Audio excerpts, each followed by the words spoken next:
Saudara, kita langsung aja ya. Ini judulnya cukup menarik. Anda bisa berubah.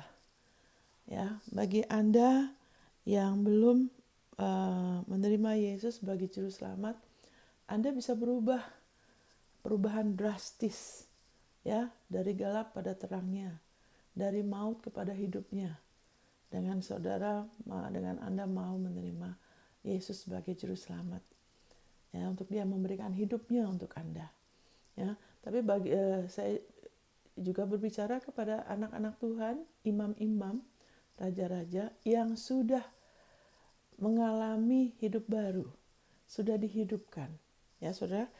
Haleluya. Dan bagi saudara anak-anak Tuhan yang sudah dihidupkan kembali, ya, sudah dilahir kembali, haleluya, dengan kehidupan yang baru, masih ada kehidupannya yang tersedia berlimpah sehingga kita bisa terus menerus mengalami perubahan. Jadi kita jangan pikir perubahan itu hanya dimulai pada saat kita menerima Yesus sebagai juru selamat kita. Ya, itu hanya satu permulaan. Tapi ada proses selanjutnya, sama waktu kita lahir. Ya kan, waktu kita lahir sebagai manusia, ya kan? Kita bayi ya, kita nggak bisa apa-apa. Kita sangat terbatas. Sangat terbatas. Haleluya. Tapi dengan kita terus apa? Kita terus makan, minum susu. Makan. Ya kan? Apa yang terjadi? Ya kan, terus menerus hari demi hari. Ya kan, kita dikasih makan, kita minum, ya kita mandi, ya kita terus beraktivitas, kita terus dipelihara. Akhirnya makin lama terus menerus ada perubahan. Kenapa? Karena terus menerus makan dan minum, ya, dan terus menerus dibersihkan. Demikiannya juga sekarang, kita semua bisa berubah. Anda juga yang walaupun sudah anak Tuhan atau bukan, kalau saudara bukan anak Tuhan, saudara bisa berubah. Kalau terikat dengan narkoba atau saudara susah, ya kan, susah ya, hidup saudara susah, saudara tidak mampu, saya tidak punya pendidikan, atau saya miskin, atau saya ada penyakit yang nggak ada pengharapan. Kalau saudara bukan anak Tuhan, saudara bisa berubah. Amin. Saudara bisa menerima Yesus sebagai juru selamat, dan waktu saudara menerima Dia, saudara akan mengalami transformasi. Amin, saudara. Saudara bisa mengalami kesembuhan Dia, saudara bisa mengalami kelepasan yang dari Dia, saudara bisa mengalami keluar, ya kan, dari kemiskinan. Karena saya juga dulu begitu ya. Dulu mama saya seorang janda, ya, papa saya meninggal sakit-sakitan bertahun-tahun. Ya, mama saya susah sekali hidupnya, sehingga saya besar dengan satu kesadaran, saya nggak boleh seperti dia, harus ada pendidikan. Tapi ternyata waktu saya tidak mampu, saya coba bunuh diri. Kenapa? Karena mau keluar dari kemiskinan. Itu salah satu alasannya, ya kan? Kenapa orang putus asa? Makanya Tuhan Yesus bilang, aku datang, roh Tuhan ada padaku, Dia mengurapi aku untuk memberitakan kabar baik kepada orang miskin. Ya, bahasa Indonesia-nya katakan untuk orang sengsara. Kemiskinan itu bikin orang sengsara. Amin, saudara. Haleluya. Tapi puji Tuhan, karena ada anak-anak Tuhan yang mau beritakan Injil, ada anak-anak Tuhan yang rela berdoa, makanya saya tidak mati bunuh diri. Amin, saudara. Haleluya. Dari situ saya pernah pikir, ya kan, karena ketekanan ekonomi, dan saya tidak mau menyerah. Saya tidak mau menikah dengan orang kaya hanya karena uang. Amin. Tapi saya pernah mikir begini, saya ingat waktu itu, saya berdiri di bus kota di Jakarta. Saya berdiri di pintu, karena Yesus adalah pintu. Itu kita keluar dari kemiskinan, kita keluar dari keputusasaan. Kita merasa kita sudah begini dan gitu kok nggak berubah. Atau apakah penyakit, ataukah perkawinan, ataukah mengenai anak kita, saya tidak tahu. Tapi Yesus adalah pintu. Aku adalah jalan kebenaran dan hidup. Ya, untuk bisa kepada Bapa yang adalah sumber hidup. Karena hidupnya bisa mengubahkan segala sesuatu. Makanya kita bisa berubah, kita bisa mampu berubah. Karena bukan kita, Dia hidupnya yang mengubahkan. Jadi saya pernah pikir, waktu itu saya berdiri, saudara bayangkan saya berdiri di pintu bus kota. Waktu itu saya kuliah ya di Universitas Indonesia, bagian bahasa Jepang. Ya kan, itu dengan iman ya. Saya waktu itu belum kenal Tuhan Yesus. Saya cuma pikir gini, bagaimana ya keluar dari kemiskinan ini? Amin. Haleluya. Tapi puji Tuhan, ya kan, karena ada anak-anak Tuhan yang mau berdoa, yang sudah berdoa buat saya tidak kenal semua mereka siapa, tapi saya kemudian menerima Yesus sebagai juru selamat. Hidup saya dirubahkan luar biasa, saudara. Wow, waktu kita menerima Yesus sebagai juru selamat, dia menjadi Bapak kita. Kita kemudian tersambung dengan dia yang adalah sumber hidup, dia sumber berkat. Dan kalau dia tidak seperti manusia, ya, kita bisa beri hal-hal kepada yang lain terbatas, ya kan. Kebanyakan itu seputar jasmani atau jiwani, emosi, tapi lebih dari itu kita tidak bisa. Amin, saudara. Kita terbatas, tapi dia tidak terbatas. Amin, saudara. Lalu saya terus-menerus mengalami transformasi, perubahan yang luar biasa. Amin. Haleluya. Haleluya. Haleluya.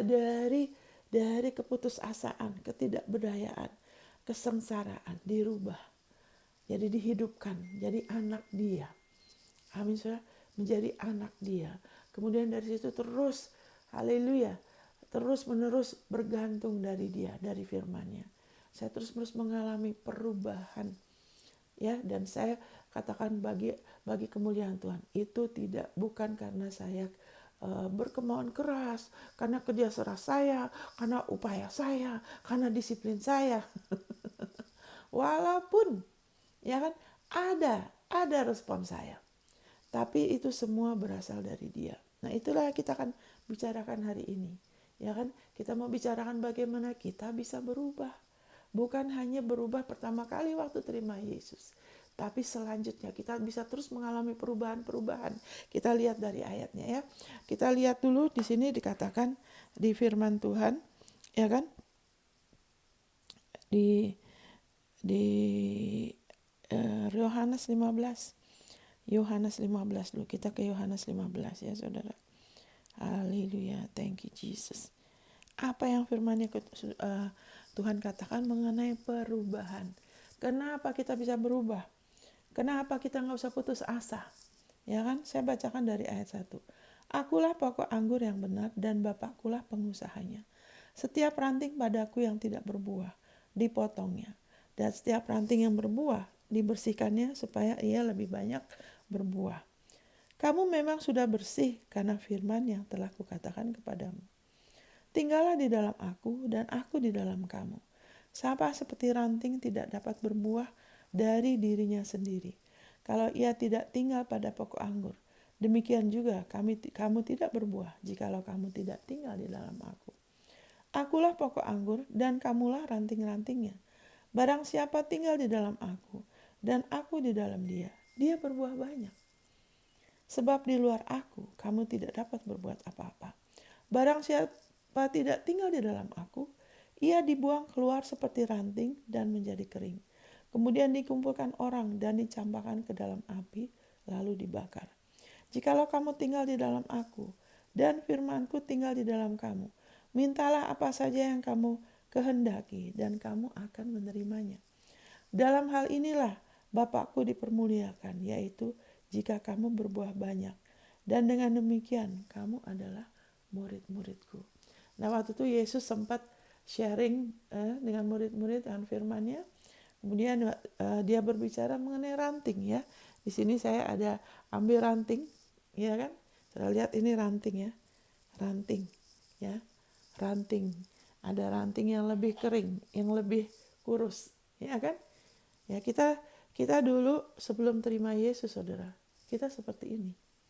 Kita ranting kering yang tinggal tunggu, ya kan, dibakar. Amin, saudara. Kenapa? Karena kesalahannya Adam, pelanggarannya Adam, sehingga menyebabkan kita pisah dari pokok. Ya kan, kita cuma tinggal ranting kering. Ya, kita tahu kalau ranting seperti ini udah nggak bisa berbuah, nggak mungkin. Kenapa? Karena sudah pisah dari pokoknya. Nah, Yesus sudah mengumpamakan ini. Ya kan, maksudnya dia apa? Ya kan, Adam, karena dia makan dari pengetahuan yang baik dan buruk, dia binasa. Rohnya pisah dari Allah. Sehingga Alkitab bilang, kamu sudah mati dalam pelanggaranmu. Dia mati. Itu sebabnya ya kan? Di umur 930 dia mengalami mati jasmani. Tapi sebetulnya waktu dia habis makan buah itu, dia sudah mati. Rohnya sudah pisah dari Allah. Sudah lepas, sudah tidak lagi tersambung dengan sumber hidup. Amin, haleluya. Makanya Tuhan bilang, jangan makan ya, nanti kamu mati ya. Yang dia maksudkan di sini apa? Roh. Ya kan, rohnya nanti pisah dari Allah. Tidak lagi ada akses kepada sumber hidup. Amin, saudara. Jadi manusia harusnya tidak bisa mati. Karena manusia diciptakan segambar dengan Allah. Allah itu tidak bisa mati. Tapi kenapa akhirnya ada mati? Karena dia setelah makan itu, ya kan, pohon pengetahuan yang baik dan buruk. Dia mati, dia pisah dari sumber hidup. Amin, saudara. Haleluya, ini adalah kebenaran yang akan memerdekakan saudara. Saudara harus bertahu asal muasalnya. Dulu saya tidak mengerti. Ya kan, kalau banyak hal kita nggak mengerti. Kekristenan itu jadi berat, jadi seperti judi. Coba ini, coba itu.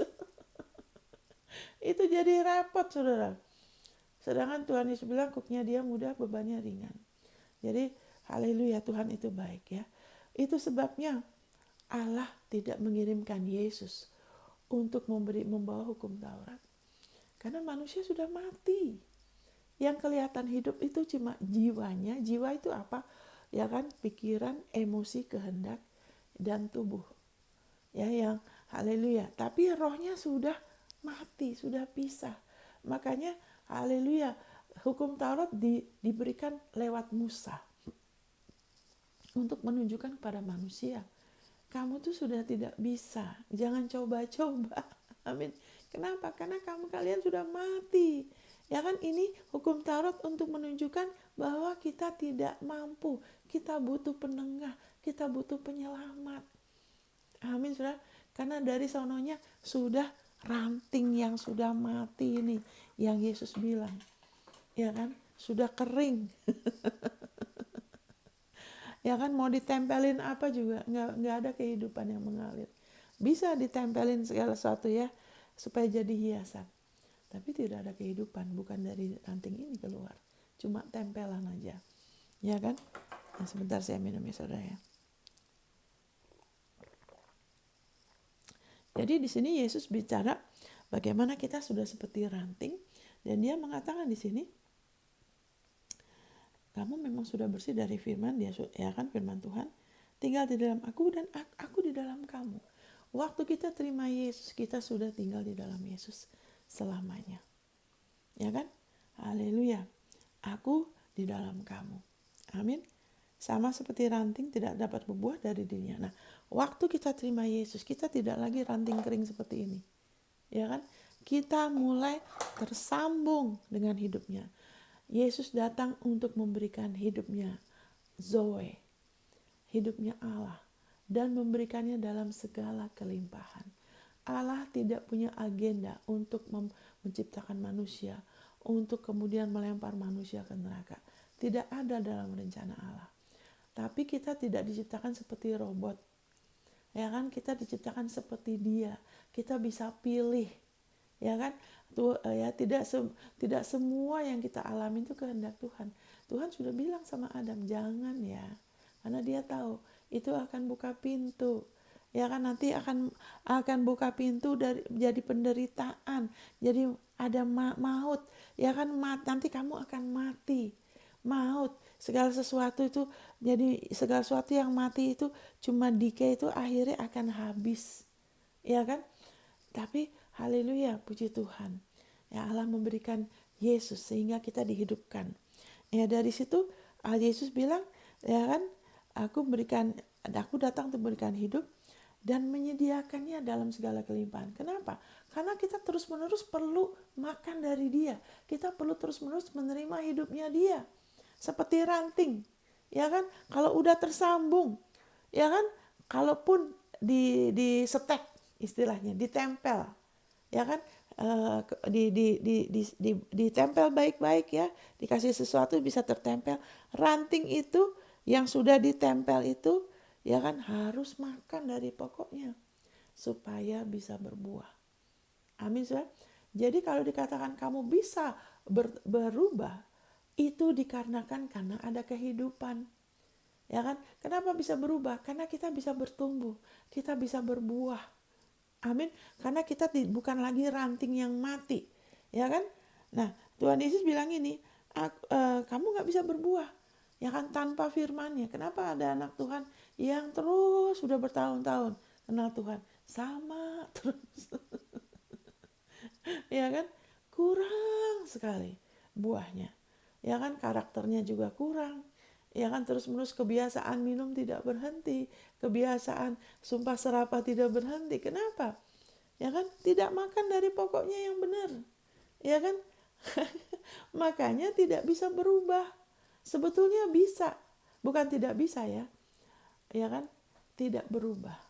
Karena kalau bisa, kita semua bisa berubah. Karena kita sudah tersambung dengan pokok. Kita harus makan. Kita harus mau terima hidupnya, yaitu firman-Nya ya. Jadi di sini dia katakan, akulah pokok anggur, kamulah ranting-rantingnya. Barang siapa tinggal dalam aku dan aku dalam dia, ia berbuah banyak. Sebab di luar aku, kamu tidak bisa berbuat apa-apa. Yesus adalah firman Allah yang menjadi manusia. Barang siapa tidak tinggal di dalam aku, ya kan, ia dibuang keluar seperti ranting jadi kering. Dikumpulkan orang, dicampakkan dalam api, lalu dibakar jadi kayu bakar. Ya kan? Ya, Tuhan Yesus ngomong ini, perhatikan. Jikalau kamu tinggal dalam aku dan firmanku di dalam kamu, mintalah apa saja yang kamu kehendaki, dan kamu akan menerimanya. Wow. Jadi, saudara, haleluya. Nanti kita ke situ ya. Tapi terutama di sini katakan, kamu tinggal dalam aku dan firmanku tinggal di dalam kamu. Ya kan? Yesus mengatakan, jika aku di dalam kamu dan aku di sini maaf ya, dikatakan haleluya. Thank you Lord Jesus. Aku tinggal dalam aku dan aku di dalam kamu. Kita di dalam Kristus dan Kristus ada di dalam kita. Nah saudara, kita harus tahu saat kita baca firman, kita tidak bisa hanya ngambil satu ayat-ayat ini terus kita langsung bikin doktrin ya. Karena harus sesuai dengan konteks yang lain. Ya kan? Kita sudah dalam Kristus. Waktu kita terima Yesus sebagai juru selamat, kita sudah satu dengan Dia selama-lamanya loh ya. Amin saudara, selama-lamanya. Kita sudah menjadi anak Dia. Ya kan? Nah, walaupun kita sudah menjadi anak Dia, waktu itu Roh Kudus pernah memperingatin orang-orang percaya, orang-orang Yahudi ya. Karena mereka sangat dianiaya. Mereka dikasih dilempar ke dalam ke gua singa, ya kan? Mereka dibakar hidup-hidup ya. Ya kan? Mereka ditekan sama orang-orang yang belum percaya Yesus. Sehingga mereka mau putus asa. Mereka mau balik lagi. Nah, Roh Kudus kasih peringatan melalui Rasul Paulus di Ibrani. Jangan balik lagi.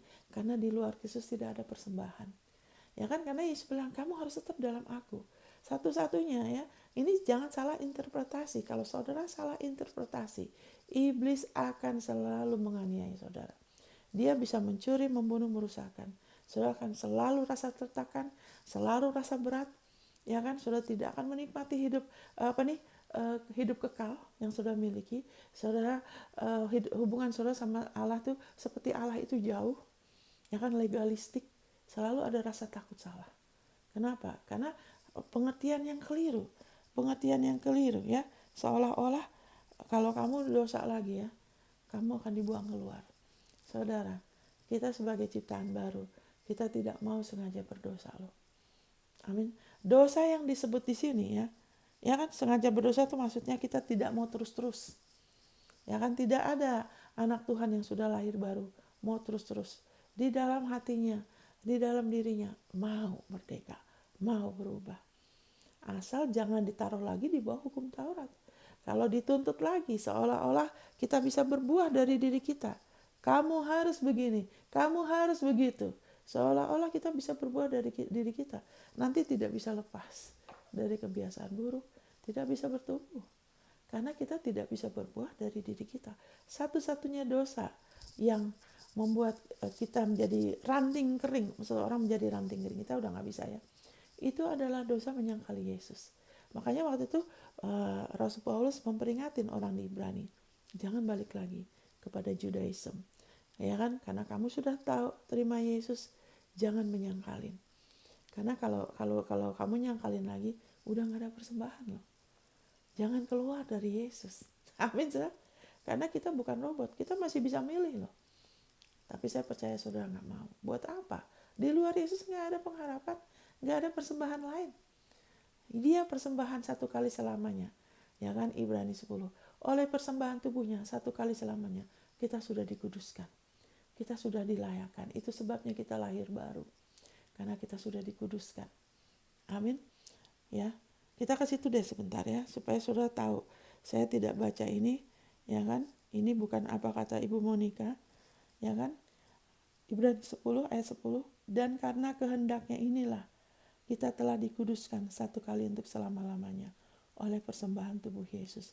Kehendak apa? Karena Allah ya kan, memberikan hukum memberikan Yesus untuk menggenapi hukum Taurat buat kita, ya kan? Dan dia memberikan perjanjian yang baru, ya kan? Di atasnya dikatakan, ya kan? Ayat 9, sungguh aku datang untuk melakukan kehendak-Mu, katanya ya, kata Yesus. Yang pertama ia hapuskan supaya menegakkan yang kedua. Ya kan, kita sekarang di bawah perjanjian baru. Ya kan? Kehendak Dia, bukan jeripayah manusia, bukan ide manusia. Kehendak Dia. Kenapa? Karena perjanjian yang pertama itu tidak sempurna karena hanya dosa manusia ditutupi oleh darah binatang. Amin. Itu sebabnya manusia masih merasa jauh dari Tuhan. Manusia tidak bisa langsung ke Tuhan kecuali beberapa orang tertentu yang adalah imam, raja, nabi baru punya akses. Yang lain manusia biasa tidak bisa. Ya kan? Di sini dikatakan, ya kan, saya ulangin ayat 9, Ibrani 10 ayat 9. Kemudian katanya, sungguh aku datang untuk melakukan kehendak-Mu. Yang pertama ia hapuskan supaya menegakkan yang kedua. Kita sekarang sudah di bawah perjanjian baru. Dan karena kehendaknya inilah kita telah dikuduskan satu kali selamanya, untuk selama-lamanya oleh persembahan tubuh Yesus. Amin, saudara. Kita sudah dikuduskan satu kali selama-lamanya. Itu sebabnya saudara bisa lahir baru. Kita sedang bicara mengenai perubahan. Karena kalau dasar ini tidak mengerti saudara, saudara akan selalu merasa kurang, belum kudus, ya kan? Dan itu akan menjadi penghalang untuk saudara menerima dari Dia. Sedangkan sebagai ranting yang sudah tersambung, kita harus makan dari Dia. Kita harus terima dari Dia. Amin, saudara. Kalau kita takut, kita nggak membuka diri. Ya kan, kita pakai topeng karena takut. Ya kan, kita tidak bisa berubah. Ya kan, berubah itu tidak susah kalau kita mengerti apa yang firman-Nya katakan. Amin. Kalau kita pakai kekuatan sendiri akan jadi berat. Makanya Tuhan Yesus bilang, "Kuknya aku mudah, bebanku ringan." Ya kan, belajar akan aku. Bukan hanya Dia sebagai contoh, terus kita menuntut diri kita. Dia kan pokok Dia sebagai pokok. Dia terus kasih kita hidupnya. Amin, untuk kita berubah. Amin. Lebih lagi kemerdekaan itu dinyatakan dari dalam keluar loh. Bukan oleh kerja keras kita begini dan begitu. Kita mengalami penderitaan baru berubah, saudara. Ya kan, penderitaan saja kalau tidak dihadapi dengan iman, itu akan menghancurkan. Banyak orang menderita, mati. Kalau saya waktu itu tidak ada yang beritakan Injil, tidak ada yang berdoa buat saya. Penderitaan itu mau menghancurkan saya hampir mati, saudara. Penderitaan saja tidak menjadikan kita dewasa loh.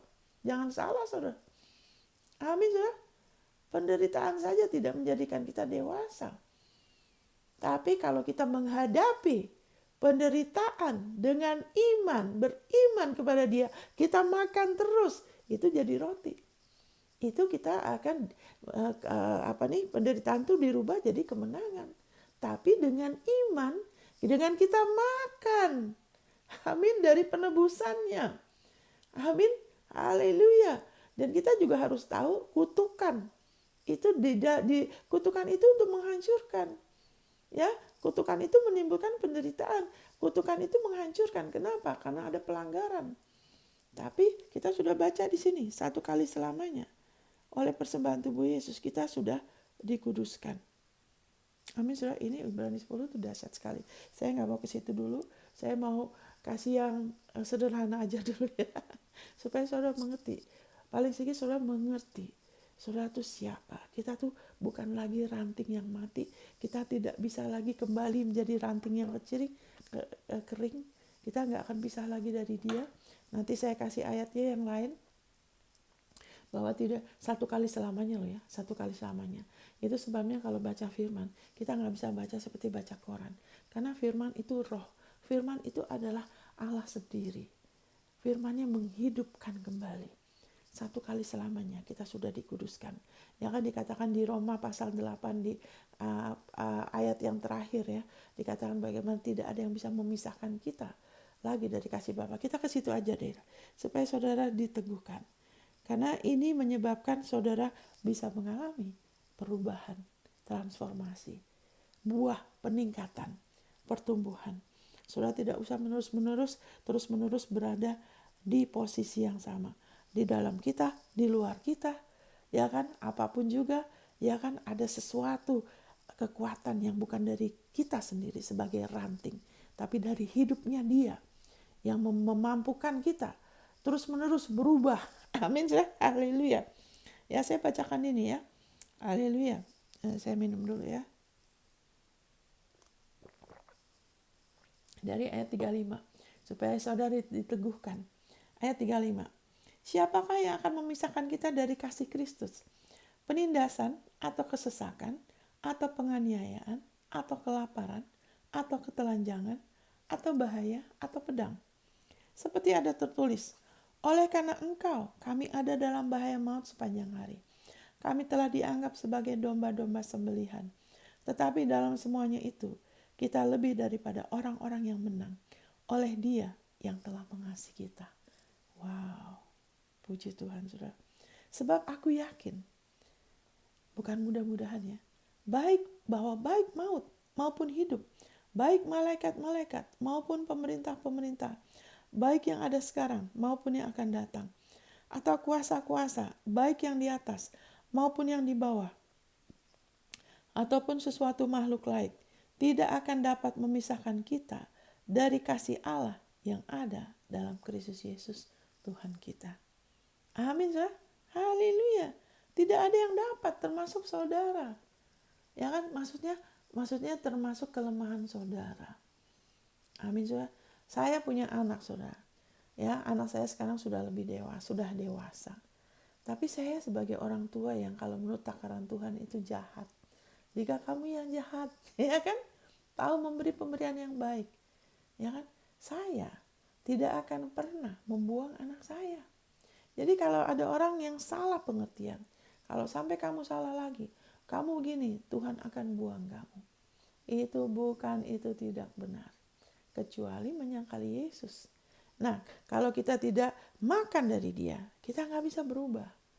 Karena Yesus sudah bilang, tanpa aku kamu tuh nggak bisa apa-apa. Kalau Dia bilang itu memang betul. Kita nggak bisa pakai kekuatan kita sendiri berubah. Saya dulu pernah, saudara. Karena kan selalu diajaran introspeksi. Jadi saya bikin daftar. Saya nggak suka ini, saya nggak suka ini. Saya harus rubah ini. Wah, daftarnya panjang sekali. Saya sempurna. Wah, harus sempurna di hadapan Tuhan. Tapi kemudian Tuhan bilang apa? Stop, dia bilang. Kamu bukan dokter. Bukan kamu dokternya, saya. Kan Yesus bilang, aku datang untuk orang yang sakit. Ya kan? Kamu Farisi, ahli Taurat. Ya kan? Kamu buta. Kamu gak bisa lihat. Kenapa? Karena kamu pikir kamu sudah oke. Menurut takaran kamu. Menurut agamawinya kamu. Tapi Tuhan bilang, aku datang justru untuk orang yang sakit. Karena mereka terus-menerus mengecam Yesus. Oh, kenapa kamu begini? Kamu begitu. Kamu makan dengan orang berdosa. Kamu justru orang yang berdosa yang perlu penebus. Orang berdosa perlu hidupnya Tuhan. Tapi orang-orang yang merasa dirinya benar, dari dirinya gak bisa melihat. Jadi buta. Kalau kita mau berubah, kita harus sadar. Kita cuma carang loh.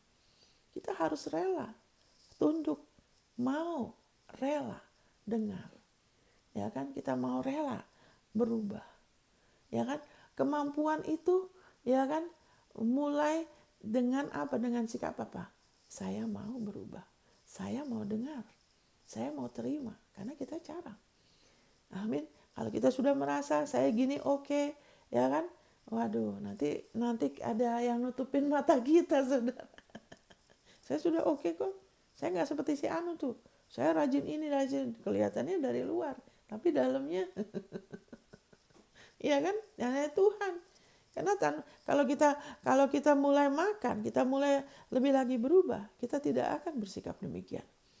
Kita tahu, ya kan? Buah itu, ya kan? Buah roh perubahan itu bukan hanya di luar aja ya, dari dalam keluar. Anyway, jadi di sini dikatakan haleluya, thank you Jesus ya. Dikatakan bagaimana haleluya, thank you Jesus. Bagaimana kita satu kali selamanya sudah dikuduskan. Gak ada yang bisa memisahkan kita dari kasih Dia. Ya, jadi ingat, karena kalau ini tidak settle, tidak teguh, saudara tidak akan. Sebetulnya kita semua bisa mampu berubah karena Yesus ya. Tapi kita akan selalu melihat diri kita sebagai tidak mampu. Juga dalam berdoa, kadang-kadang orang berdoa, ya kan, mungkin mendoakan suaminya, mungkin mendoakan istrinya, anaknya. Tapi kalau tidak lihat firman-Nya, tidak sendiri makan, selalu akhirnya gini, biarpun udah berdoa, memang dia orangnya begitu, ya kan? Padahal saya udah berdoa, memang dia orangnya keras kepala. Jadi berdoa sembari tidak percaya. Tidak percaya orang itu bisa berubah. Kenapa? Karena tidak makan terus dari Yesus. Yesus yang menyebabkan hal yang kita sebagai manusia yang tidak mampu, ya kan? Tapi bagi Allah, ya kan, bagi Dia tidak ada yang mustahil. Itu kita tersambung dengan Dia yang baginya tidak ada yang mustahil. Ya kan, mana ada orang yang bisa merubah dari Saulus jadi Paulus, yang teroris, yang kejam, kelihatannya kejam, ya kan? Karena dibutakan, ya kan, oleh iblis, ya kan? Mana ada yang bisa rubah dia? Amin. Tapi bagi Allah nggak ada yang mustahil. Ada satu yang rela, ya kan? Ada yang satu yang rela tetap melawan, ya kan? Melawan itu kebencian, kekejaman itu. Dengan dia melepaskan pengampunan waktu Stefanus. Ya kan, dia berdoa, Tuhan, jangan tanggungkan kepada mereka. Itu membuka pintu bagi kasih karunia Tuhan. Amin. Untuk menjamah, ya kan, mengatasi yang tidak baik, kejahatan dengan kebaikan, buka pintu bagi kasih karunia Tuhan. Tuhan menjamah Saulus. Wow, yang tadinya mau membasmi anak-anak Tuhan, karena Tuhan Yesus tidak bisa dibasmi. Haleluya. Ya kan, malahan wow, dipakai luar biasa. Itulah Tuhan kita. Jadi ingat, kemampuan untuk kita semua bisa. Bahkan orang, siapapun, semua orang itu bisa berubah sebetulnya. Tapi kemampuan itu, ya kan, dengan apa? Kuncinya rela, mau. Ya kan, mau berubah. Kalau kita, apalagi kita anak Tuhan, kita bisa berubah. Asal kita mau. Ya kan?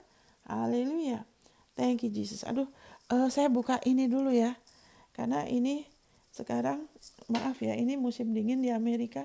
Saya harus buka karena panas sekali. Ya kan, panas sekali, jadi terlalu panas ini. Karena heaternya lagi diperbaikin. Ya kan, tadi pagi tidak bisa panas, sekarang sudah panas, saya harus buka karena terlalu panas. Ya kan? Puji Tuhan. Haleluya. Haleluya. Nah, saudara, tadi kita sudah lihat bagaimana tidak ada yang bisa memisahkan kita dari kasih Allah. Oke, ada satu hal yang saya mau jelaskan secara cepat sekali, ya kan? Karena kalau ini tidak dibereskan, saudara akan menghalangi perubahan yang sebetulnya kemerdekaan itu ya. Jadi ada ayat yang mengatakan gini, nanti di hari terakhir akan ada orang-orang yang bilang, Tuhan, ya kan, engkau melakukan mujizat di jalan-jalan kami, ya kan, kami bernubuat, ya kan. Tapi Tuhan Yesus bilang apa?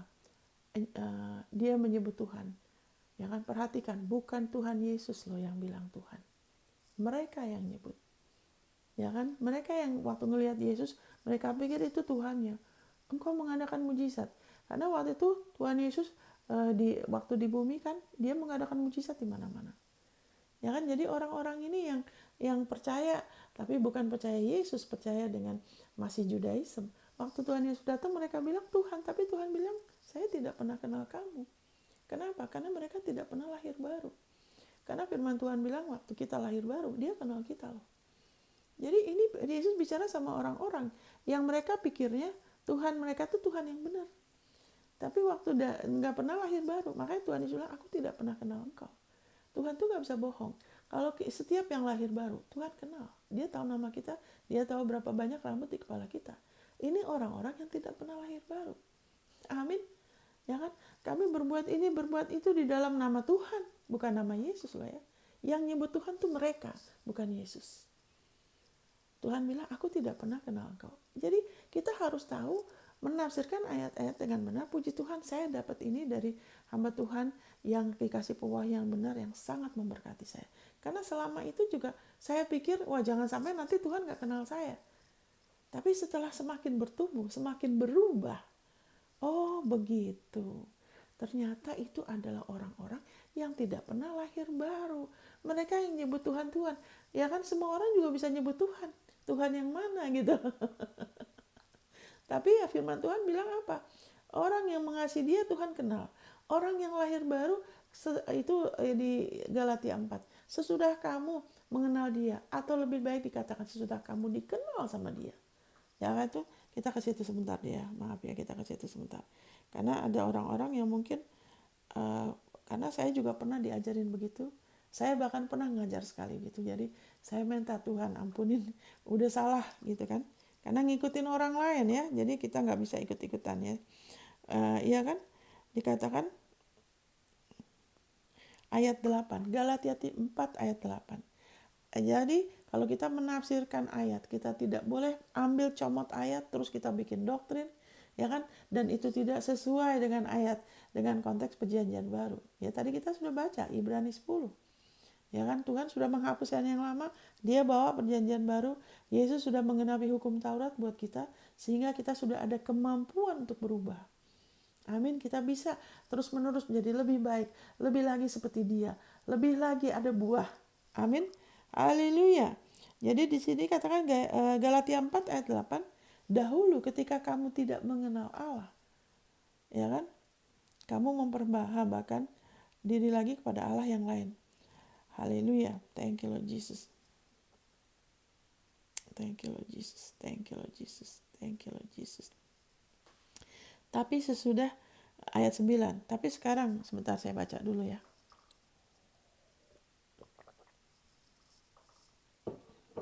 Makanya kenapa? Ya bacakan ayat 8 lagi. Dahulu ketika kamu tidak mengenal Allah, kamu memperhambakan diri kepada Allah-Allah yang pada hakikatnya bukan Allah. Ya banyak orang yang nyebut Tuhan, belum tentu Tuhan yang benar kan. Ayat 9. Tapi sekarang sesudah kamu mengenal Allah, atau lebih baik sesudah kamu dikenal Allah, Allah mengenal saudara. Jadi dia gak bisa bohong nanti waktu kita ketemu dia. Oh hati-hati ya, nanti jangan sampai dia tidak mengenal kamu. Allah tuh tidak bisa bohong. Kalau dia tidak pernah mengenal saudara, saudara perlu menerima Yesus sebagai juru selamat. Saudara perlu lahir baru. Sehingga saudara bukan lagi kenal Tuhan yang benar, saudara dikenal sama dia. Sesudah kamu dikenal Allah, Allah mengenal saudara. Bagaimana kamu berbalik lagi kepada roh-roh dunia yang lemah dan miskin dan mau mulai memperhambakan diri lagi kepadanya. Roh-roh dunia yang lemah dan miskin. Saya harus begini dan begitu. Wah, saya masih belum pasti. Kita sudah dikenal sama Allah. Gak mungkin, saya aja sebagai orang tua, saya tidak akan pernah membuang anak saya. Apakah anak saya sempurna? Tidak. Tapi saya tidak akan pernah buang mereka. Ya kan, saya nggak ngancam mereka. Awas ya kalau kamu tidak berhasil. Kalau sama ini, saya tidak mau kenal. Itu orang tua normal. Saya normal ya. Orang yang tua normal nggak mau buang anaknya, saudara. Saudara tadi sudah baca. Jadi kalau saudara dengar pengajaran seperti itu, saudara berdoa aja buat yang seperti itu supaya dibukakan, ya kan, itu tidak bicara kepada anak Tuhan, ya kan, karena kalau hal ini tidak dibereskan akan susah berubah, saudara. Padahal kita semua punya kemampuan berubah karena kita sudah bukan lagi ranting kering, Yakin kita sudah tersambung dengan Yesus, dengan pokok. Kita perlu makan dari Dia. Ya kan? Nah, sekarang kita ke Roma 1 ayat 17. Ya kan? Karena ada sistem dunia yang selalu pakai kekuatan sendiri, introspeksi, rubah ini, rubah itu. Kalau begitu kita seperti bertindak seperti bukan carang. Kita merasa kita bisa dari diri kita. Nanti jadi sombong. Terus juga itu bukan buah. Pada sekali waktu tetap aja bisa jatuh, Saudara. Ya kan? Nah, ini ya kan Roma 1 ya ayat 16 saya bacakan. Sebab aku mempunyai keyakinan yang kokoh dalam Injil, karena Injil adalah kekuatan Allah yang menyelamatkan. Ya kan? Setiap orang yang percaya, pertama-tama orang Yahudi, tetapi juga orang Yunani. Jadi di sini keselamatan itu bukan hanya supaya saudara diterima sama Dia, bukan hanya saudara supaya saudara punya KTP surga, bukan hanya saudara diselamatkan dari binasa kepada hidup kekal, bukan hanya itu saja, tapi juga jiwa kita diselamatkan. Maka dikatakan kamu mampu berubah. Saudara dan saya bisa terus berubah. Karena Injilnya, Injil yang benar loh ya. Injil damai sejahtera bukan yang campuran. Yang menyeret kita lagi, ya kamu sekarang sudah lahir baru. Tapi mulai sekarang kamu hati-hati. Kamu gak boleh gini. Nah itu yang membuat menghalangi perubahan. Kita sekarang Injil yang akan menyelamatkan. Kita perlu dengar terus. Karena kita dihidupkan dengan kita dengar. Kita dulu ranting kering yang udah mati, udah terpisah. Ya kan, yang harusnya dibakar. Dulu kita tidak punya masa depan. Kita sudah mati, firman Tuhan bilang kita sudah mati dalam pelanggaran kita. Tapi Allah yang kaya dengan rahmat telah menghidupkan kita kembali. Amin. Dia yang menghidupkan kita kembali. Kita nggak bisa dengan kekuatan kita sendiri, ya kan, dengan strong will kita, dengan kemauan keras kita begini dan itu supaya berubah. Malahan beberapa anak Tuhan sudah nggak mau ke gereja. Kenapa? Karena merasa dituntut. Oh, kamu masih begini, Tuhan masih belum terima kamu. Kamu masih punya kebiasaan ini. Tuhan nanti hajar kamu. Mereka berhenti ke gereja. Karena Yesus bukan lagi jadi tabib, tapi jadi hakim. Tapi Allah tidak mengutus Yesus, ya kan, untuk menghukum kita. Dia mengutus Yesus untuk berikan hidupnya. Kita perlu sadar, kita perlu mengarahkan diri kita dan orang-orang kepada Yesus yang adalah pokok. Ayo datang, terima firman-Nya. Percaya kamu sudah diampunin. Percaya kamu sudah ciptaan baru. Kamu bukan lagi orang yang sama. Karena kita sekarang tidak hidup dengan sekedar dari makan roti dan nasi saja. Kita hidup oleh firman-Nya. Amin. Dan firman-Nya waktu kita terima, kita tahu kita dikasihin, kita diterima. Bukan karena mula-mulanya oke, saya terima. Tapi setelah itu kamu gini, itu tidak. Waktu kita masih berdosa saja, Yesus sudah mati buat kita. Ya kan, Dia sudah mati untuk kita selagi kita orang durhaka. Apalagi sekarang. Kita pasti diselamatkan dari murka Allah. Itu Roma pasal 5. Kita pasti diselamatkan oleh hidupnya. Hidupnya ada di firman-Nya. Di dalam Injil damai sejahtera. Jangan campur, jangan diseret lagi kepada perjanjian lama. Karena hukum Taurat itu mematikan. Kamu udah ini, nanti Tuhan akan hajar kamu. Itu tidak begitu. Kalau begitu Tuhan Allah gak usah kirim Yesus. Kita didiemin aja. Amin, kita aja berusaha sendiri. Kita aja introspeksi terus-menerus. Berusaha rubah ini, rubah itu. Kita potong ini, kita gak bisa. Ya kan, berapapun ranting ya. Biarpun dipotong. Kalau dia tidak makan dari pokoknya, gak bisa berbuah. Kita tidak dilahirkan baru karena kita berhenti berdosa kan. Kita dilahirkan kembali karena kita terima Yesus. Kita terima hidupnya. Kita terima jalan kebenaran dan hidup. Dan kita sekarang sudah tersambung. Kita tidak berubah dengan kita berhenti berdosa. Kita berubah dari orang berdosa kepada jadi orang kudus. Ya seperti Saulus yang darinya teroris menjadi rasul dengan menerima hidupnya loh. Jangan lupa ini. Jadi kalau sekarang, iya tapi Monica harus kerjakan siapa? Iya, karena Allah lah yang bekerja di dalam kita. Allah yang bekerja dalam kita. Untuk menciptakan kemauan, keinginan untuk melakukan kehendak Dia. Itu di Filipi dikatakan begitu. Kita harus mengizinkan, kita makan firman, kita harus izinkan firman-Nya tinggal di dalam kita. Karena kan Tuhan tadi bilang, jika kamu dalam aku, kita sudah dalam dia, dan firman-Ku di dalam kamu. Jadi kekristenan itu bukan hanya asal ikut kegiatan gereja, firman-Nya perlu di dalam kita.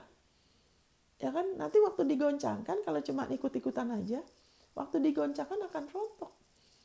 Nggak akan bisa ngadapin. Kenapa? Karena akarnya kurang. Ya kan, lebih ngikutin perkataan pendeta begitu aja.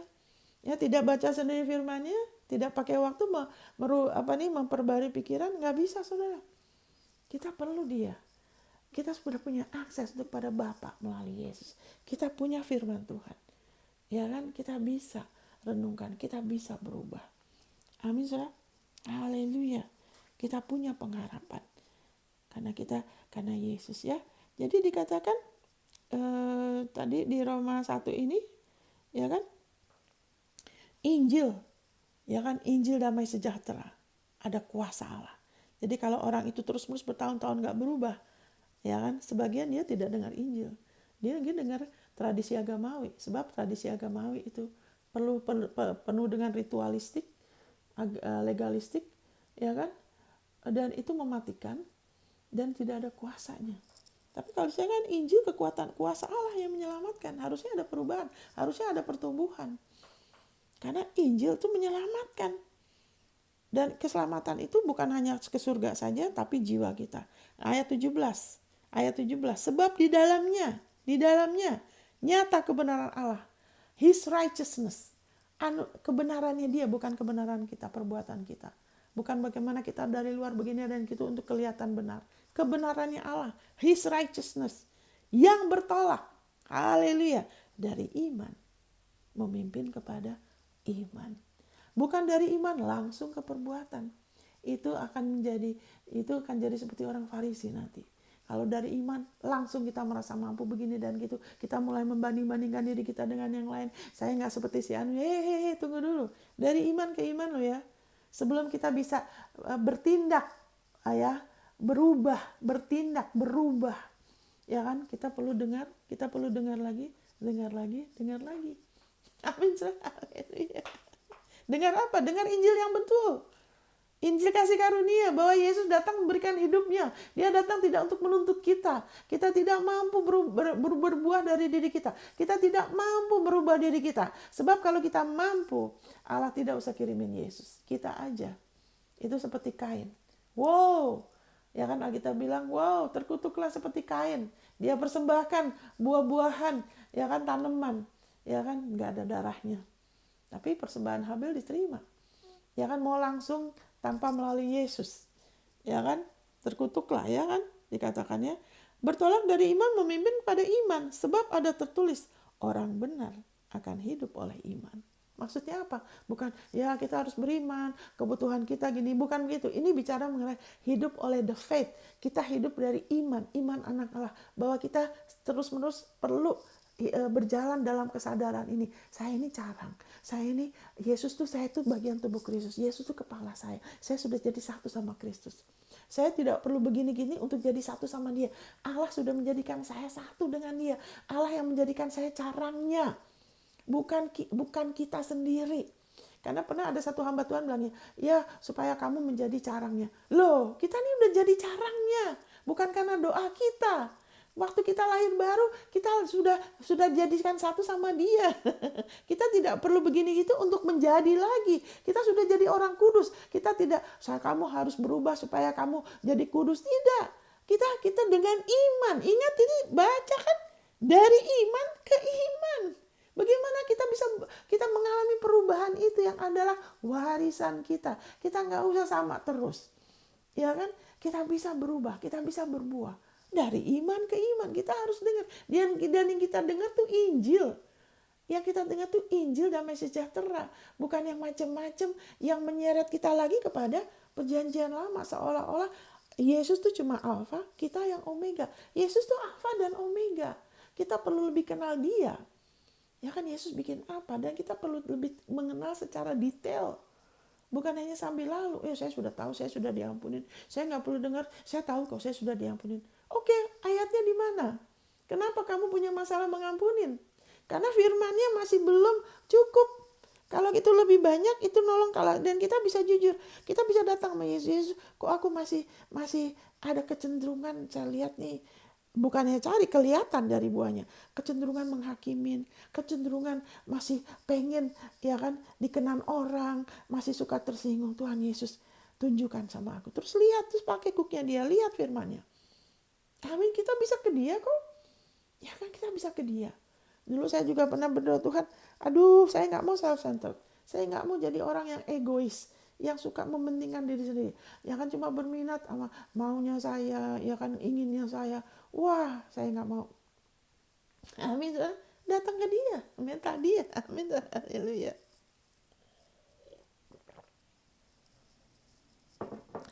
Dan dia terus bantu kita. Jadi, haleluya, dari iman ke iman. Maaf saudara, sebentar ya. Sebentar saudara. Saya barusan rasa panas, sekarang saya rasa dingin.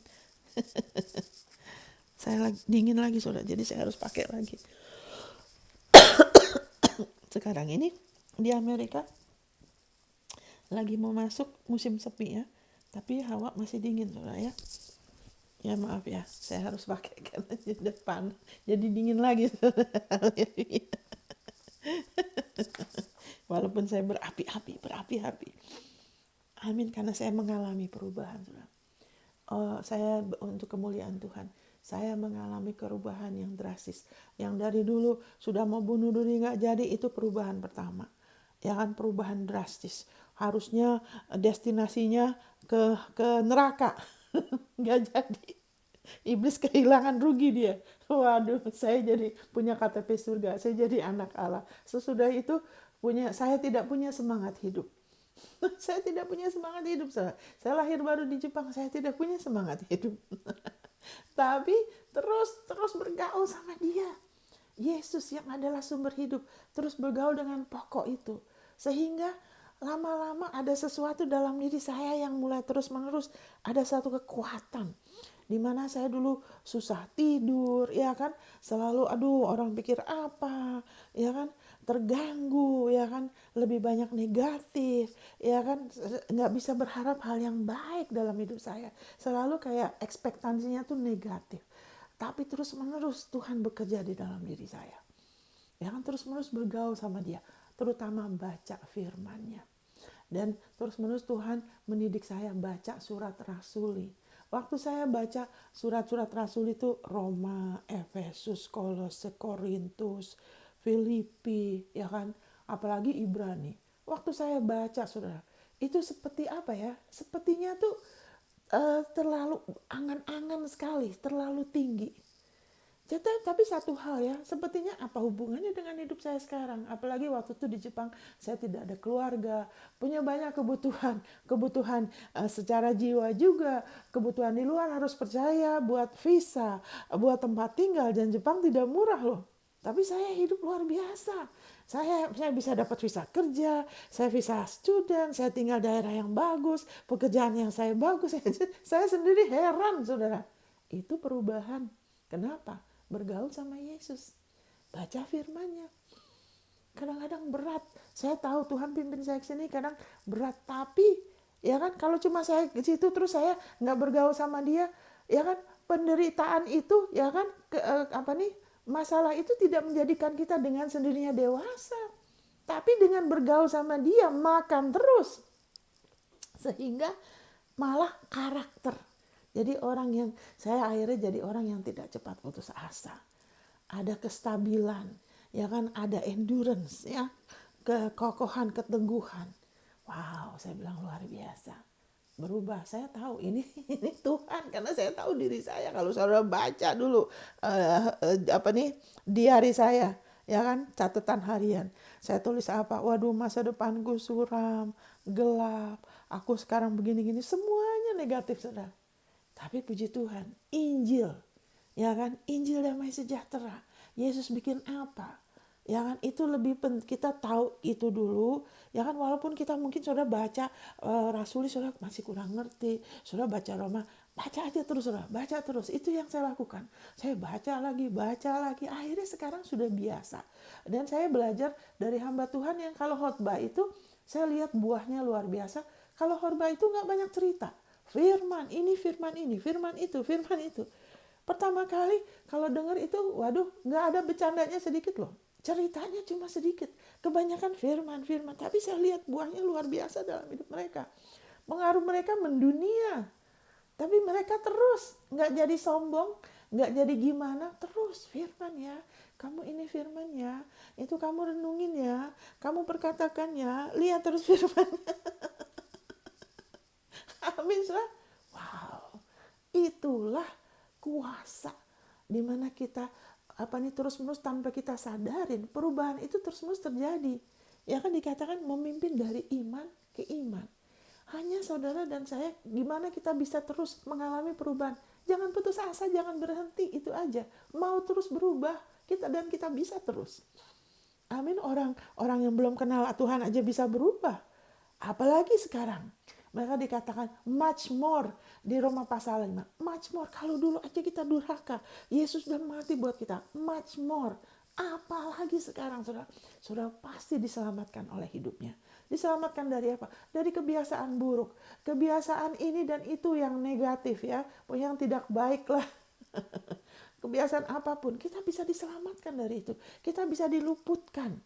Ya kan, kebiasaan suka curiga sama orang, suka gosip, suka mengeritik orang, kebiasaan iri mungkin ya, kebiasaan suka apa saya nggak tahu. Kita bisa dirubah, kita bisa mengalami, ya kan, lebih lagi kemerdekaan itu. Ketakutan ya, kekhawatiran, takut kekurangan mungkin, takut penolakan, saya nggak tahu apalah, kita bisa, saudara. Amin, dari iman ke iman, ya kan, sebab ada kuasa di dalam firman kasih karunia. Ada kuasa di dalam Injilnya. Jadi kenapa? Ya kan? Ya kan?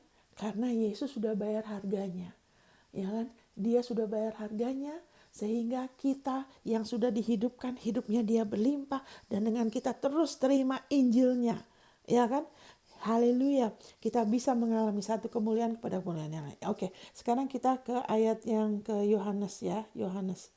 Ya kan, supaya saudara dan saya untuk kita bisa terus mengalami, ya kan, kita terus bisa mengalami perubahan, ya kan. Tuhan maunya kita terus bertumbuh, bukan naik turun, dan kita bisa asal kita mau bertekun ya. Kita ke Yohanes Yohanes 14 ya, ayat 16. Ini saya mau meneguhkan supaya iblis tidak bisa curi dari saudara ya. Ayat 16. Yohanes 14 ayat 16. Aku akan minta kepada Bapa dan ia akan memberikan kepadamu seorang penolong lain, supaya ia menyertai kamu selama-lamanya. Makanya tadi kalau ada yang bilang, iya nanti Tuhan bisa gak kenal saya. Ya itu tidak sesuai firman. Dia tidak mungkin menolak saudara selama saudara terus percaya Yesus sebagai kebenaran saudara, sebagai penebus, sebagai Tuhan. Dia tidak akan pernah menolak, dia tidak bisa. Karena Yesus sudah bayar harganya untuk segala pelanggaran saudara. Kita sudah dimerdekakan dari dosa. Kita tidak lagi di bawah hukum Taurat. Dia nggak akan menolak kita lagi. Makanya dikatakan, aku tidak akan pernah meninggalkan engkau. Sekali-sekali aku nggak perlu jadi hamba uang ya. Karena aku tidak akan pernah meninggalkan kamu selama-lamanya. Kenapa di sini katakan Roh Kudus penolong akan menyertai saudara selama-lamanya. Bukan selama saudara baik saja, dia akan, tapi kalau saudara salah, dia akan pergi meninggalkan engkau. Tuhan Yesus tidak bilang begitu. Ini penting, saudara. Untuk kita mengalami perubahan, ya kan, perubahan dalam sikap, ya kan, atau apapun juga ya. Dunia itu udah berubah setelah COVID. Tapi kenapa ada yang mengalami, ya kan, kuasa kemuliaan, ada yang tidak. Ya kan, hal-hal ini perlu diteguhkan karena kalau ada rasa takut, fondasi aja belum stabil, Tuhan belum tentu terima saya, dia akan bisa meninggalkan saya. Itu kayak di bawah hukum Taurat. Orang darah binatang aja kalau persembahan yang diterima setahun mereka tuh tidak bisa dikutuk loh. Setahun mereka diberkatin terus. Apakah mereka sempurna? Mereka tidak sempurna. Kenapa Allah nggak bisa selama setahun itu? Karena persembahannya sudah diterima. Kalau kita bilang, oh nanti Tuhan nggak bisa, begitu salah langsung Tuhan menolak kita, seolah-olah darah Yesus lebih rendah dari darah binatang. Nah, wah nanti orang bisa seenaknya berdosa. Wah kalau lahir baru tidak mungkin. Kecuali orang itu tidak makan. Tidak makan dari firman, ya dagingnya akan lebih kuat. Dia akan bersikap seperti orang yang belum ditebus. Jiwanya ya, tubuh dan jiwanya, tapi rohnya benar. Maka seperti masalah di gereja Korintus. Diserahkan kepada iblis supaya berhenti berdosa. Kenapa? Ya kan, karena mereka tanpa sadar mereka hidup lagi di bawah hukum Taurat. Kalau menuntut diri kita, kita berubah, saya harus berubah. Terus menuntut orang lain, menuntut anak kita berubah, menuntut si A berubah. Nanti malahan tidak bisa lepas dari dosa. Tidak bisa lepas dari kebiasaan buruk. Ya kan? Makanya kemudian Roh Kudus melalui Paulus bilang, segala sesuatu milik kamu. Roh Kudus melalui Paulus kasih 1 Korintus 1:30. Yesus tuh hikmat kamu loh ya. Yesus tuh anugerah kebenaran kamu loh ya. Yesus tuh kekudusan kamu, penebusan kamu. Dia 2 Korintus 5 ayat 21. Kenapa? Karena gereja Korintus punya masalah kedagingan dengan pejinahan. Dia sudah menjadi dosa. Allah menjadikan Yesus dosa supaya kamu dijadikan kebenaran Allah di dalam Kristus. Tahu diri kita, tahu jati diri kita. Amin, saudara. Haleluya. Itu yang menyebabkan perubahan terus-menerus terjadi. Oke, saya akan sambung ya.